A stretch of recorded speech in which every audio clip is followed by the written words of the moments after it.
মানে শব্দ করছে।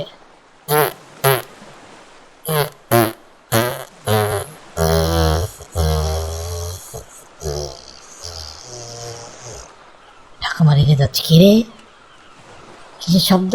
ঠাকুমা পেটে গ্যাস হয়েছে, আমি বাঁচবো না, আমার পা আসতেছে, মনে হয় পাখানা করে দেবো। ঠাকুমা নাক ধরে বলো, কি দিচ্ছি রে বাবারে, গন্ধ গন্ধ। হ্যালো প্রিয় বন্ধুরা, আজকের গল্পের নাম মুরগি, হাঁসচোর, শিয়াল আর ঠাকুরমার গল্প। বাংলার এক ছোট্ট গ্রাম, যার নাম কানাইলালপুর, যার চারিদিকে শুধু ধান ক্ষেত, তাল গাছ, পুকুর আর কাদামাটির গন্ধে ভরা সে এক শান্ত গ্রামে থাকতো এক দয়ালু বৃদ্ধা, যার নাম ঠাকুমা সুন্দরী দেবী। এই ঠাকুরমার হাঁস মুরগির ডিম বাজারে বিক্রি করে যার জীবিকা নির্বাহ করত। ঠাকুমার একটি ছোট্ট কুড়ে ঘরে থাকতো, আর এই কুড়ে ঘরের সামনে ডান দিকে মোরগের বাসা ছিল, আর বাম দিকে হাঁসের বাসা ছিল। আর তার পাশের বনে এক দুষ্ট লোভী চতুর শিয়াল বাস করত। এই ঠাকুরমা প্রতিদিন যখন হাঁসদের সকালে বাইরে বিচরণ করার জন্য বাসা হতে ছেড়ে দিতেন, তখন তিনি ভোরে প্রত্যেকটি হাঁস মুরগি গণনা করে ছেড়ে দিতেন। এভাবে এনে প্রত্যেক দিন তার হাঁস হিসাব খাতা লিখে থাকেন। কিন্তু তিনি লক্ষ্য করলেন দিন দিন তার হাঁস মুরগির সংখ্যা একটু কমে যাচ্ছে।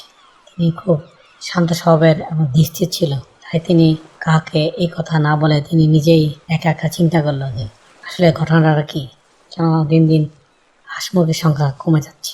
যদি এভাবে হয় তাহলে তো আমার সামনে না খেয়ে মরতে হবে। তিনি পাশের বনের ঝোপের আড়াল থেকে লক্ষ্য করলেন শিয়াল মাঝে মাঝে হাঁস ও মুরগি ধরে ধরে খায়। পরবর্তী তিনি হাঁস ও মুরগিকে কড়া পাহারায় সারাদিন দিনপাত করতেন। তারপরও দেখা যাচ্ছে যে মাঝে মাঝে শিয়াল তার হাঁস মুরগিকে খেয়ে নিত। এইভাবে তার চলা যায় না। ঠাকুমা দিন দিন শিয়ালের প্রতি রাগান্বিত হলো। এখন আর বাইরে না বেরিয়ে বাসার সামনে বাঁশের বেড়া দিয়ে খাঁচা বানায়, খাঁচা বানিয়ে খাঁচার ভিতরে খাওয়া দাওয়া করায়। দিন দিন শিয়াল খাবার না পেয়ে পাগলের মতো ঠাকুমার বাড়ির আশেপাশে ঘোরাফেরা করতে থাকে। সুন্দরী দেবী ব্যাপারটা বুঝতে পারে, ব্যাপারটা বুঝে আর মনে মনে আসে, বাচ্চা তোমাকে একবার পেয়ে নিয়ে তোমাকে আমি দিব বড় সাজা। আর ভাবে একদিন রাতে একটি ভাঙ্গা বাঁশের ঝুপড়িতে হাঁস মুরগি রেখে দেয়। পাশেই একটি বাঁশের লাঠি নিয়ে অপেক্ষা করছিল কখন শিয়াল আসবে। লক্ষ্য করলেন শিয়াল খট করে কাছার ভেতরে ভাঙ্গা কাছায় ঢুকে গেল সহজে। হাঁস মুরগি খেয়ে ভাইয়ের সময় তিনি শিয়ালের মাথায় দিলেন বাড়ি। শিয়াল আঘাত পাওয়ার আগেই কাছা থেকে বেরিয়ে গেল। ঠাকুমা খুব চিন্তা করে গেলেন, কি হলো, কিছু তো হলো না। দ্বিতীয় দিনে ঠাকুমা একইভাবে ফাঁদ পাতলেন। এবারে ঠিক সময় তিনি আঘাত করলেন, এতে শিয়ালের বাম পায়ে একটা বড় চোট খেল। শিয়াল ল্যাংড়াতে ল্যাংড়াতে দৌড়ে চলে গেল। ঠাকুমা দিন দিন হতাশায় পড়ে গেল, হায় হায় কী হবে যে আমার, কিছু তো করতে পারছি না। এবার ঠাকুমা বুদ্ধি করে এক নতুন ফাঁদ ফেলল। শিয়ালের বন থেকে গ্রামে গঞ্জে চলাফেরার যে পথ, ঠিক সেই পথের মাঝখানে একটি ফাঁদ পাতল। উপর দিয়ে লতা পাতা দিয়ে দিল যেন কেউ না বুঝতে পারে। পাশে ঝুঁকেই ঠাকুমা অপেক্ষা করতেছিল। যেই না ভোর রাত্রে শিয়াল খাবার সন্ধানে বের হলো, হঠাৎ টপ করে ঠাকুমা ফাঁদে ধরা পড়ল। তখন ঠাকুমা তাকে অনেকক্ষণ প্রহার করলেন আর বললেন, বাছাধন এবার যাবে কোথায়? শিয়াল ওয়াকা ওয়া ডাকে আর বলে, বাছা বাছা ওয়াকা ওয়া, বাছা বাছা ওয়াকা ওয়া, বাছা বাছা ওয়াকা ওয়া। বুড়ি বলে বুড়ি তুই শয়তান, বুড়ি তুই শয়তান, ওয়াকা ওয়া ওয়াকা ওয়া। ঠাকুমা আরও চেতে যায়, বল ঠাকুমা, না বলবো বুড়ি, বল বল বল, আর মাথায় দে মারে। এর মধ্যে শিয়ালের মাথা থেকে ব্যথাটা আরও তীব্র হতে লাগে। শিয়াল আরও জোরে জোরে চিল্লাতে লাগে।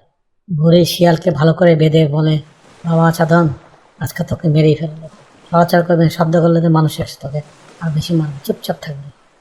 বুড়ি এক লতা পাতা দিয়ে ঢেকে বাড়িতে গিয়ে বেশি করে ঝাল মরিচ দিয়ে একটি মরা মুরগির তরকারি রেঁধে নিয়ে আসলো।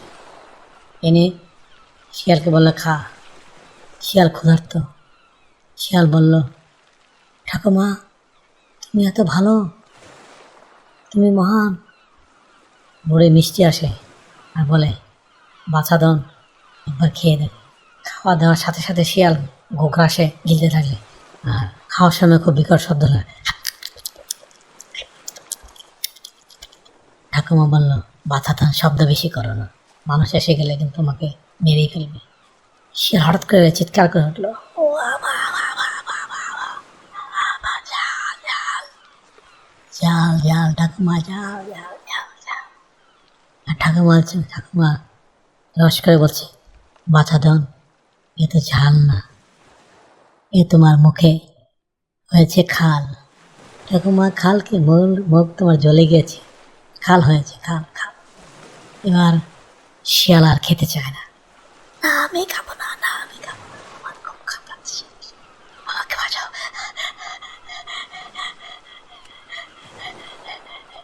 না না না না,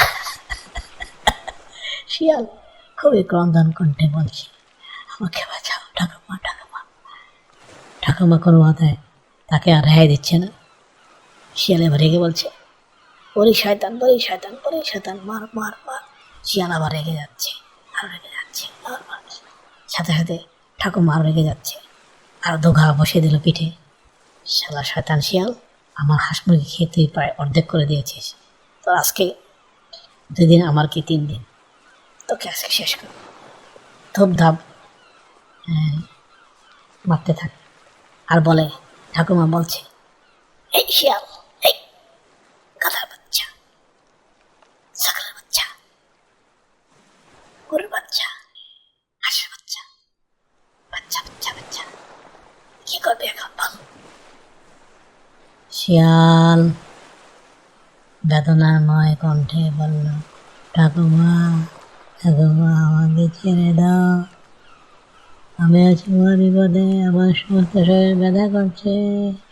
আগে তো বাম পায়ে ব্যথা পেয়েছিলাম, এখন খুঁড়ে খুঁড়ে হাঁটি, মাইরি বলছি, আমাকে ছেড়ে দাও, আমি তোমার এই গ্রাম ছেড়ে চলে যাব।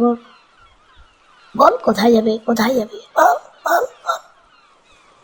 আমি কামাখ্যার সেই ধনমনচূর্ণ বনে চলে যাব, যেখানে পঞ্চভূতের আড্ডাখানা।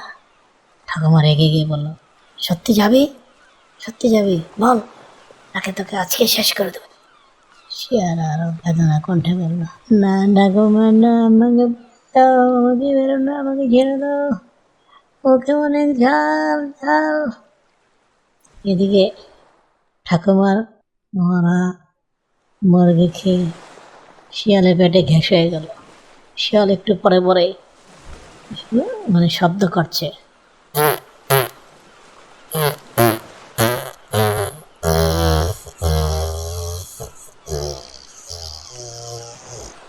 ঠাকুমা রেখে যাচ্ছে, কিরে কিছু শব্দ? ঠাকুমা, পেটে গ্যাস হয়েছে, আমি বাঁচবো না, আমার পা আসতেছে, মনে হয় পাখানা করে দেবো। ঠাকুমা নাক ধরে বলো, কি বিচ্ছিরে বাবারে, গন্ধ গন্ধ। বল, তুই সত্যি যাবি? তুই আমাকে শেষ করে দিয়েছিস, আমার অর্ধেক হাঁস মুরগি খেয়ে নিয়েছিস, বল তুই কি করবি আজ? তোর 1 দিন কি, আমার 3 দিন, বল বল। শিয়াল এবার বেদনার কণ্ঠে, ঠাকুমা, আমি সত্যি চলে যাব, এই সত্যি চলে যাব, আমাকে ছেড়ে দাও ঠাকুমা, আমার কি করবো এবার ঠাকুমা বলল, যা, তোকে আমি ছেড়ে দিচ্ছি। আস্তে আস্তে গাছের সাথে বাঁধা আসে, তার দড়িটা ঢিল করে তাকে ছেড়ে দিল। ছেড়ে দেওয়ার সাথে সাথে ঠাকুমা পায়ে হুমড়ে খেয়ে তার মাথা নোয়ালো, মনে হয় প্রণাম করছে, আর বলছে, ঠাকুমা, এই আমার শেষ প্রণাম, আমার জন্য আশীর্বাদ করো, আমি যেন ক্ষমা খেয়ে গিয়ে বেঁচে থাকতে পারি। ঠাকুমা তখন একটু দয়ালু কণ্ঠ বলল, আরে বাছা ধন, আমি সমস্ত প্রাণীকে ভালোবাসি, তোকেও ভালোবাসতাম, কিন্তু তুই যে বাবা আমার পেটে লাথি দিয়েছিস, আমি তো ডিম বিক্রি করে, হাঁস মুরগির ডিম বিক্রি করে আমার দিনকাল কাটাই, বুঝতে পেরেছিস? শিয়াল বলল, ঠিক আছে ঠাকুমা, আমাকে মাফ করে দিও। এই বলে ধাপ করে এক লাফ দিয়ে শিয়াল দক্ষিণ কোণে এক দৌড় দিয়ে চলে গেল, ল্যাঙ্গাতে ল্যাঙ্গাতে ল্যাঙ্গাতে।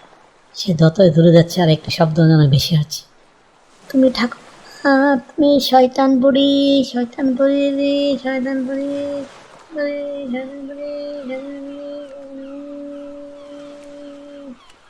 হ্যালো প্রিয় বন্ধুরা, আজকের গল্পটি কেমন লাগলো কমেন্টসের মাধ্যমে নিচে জানিও।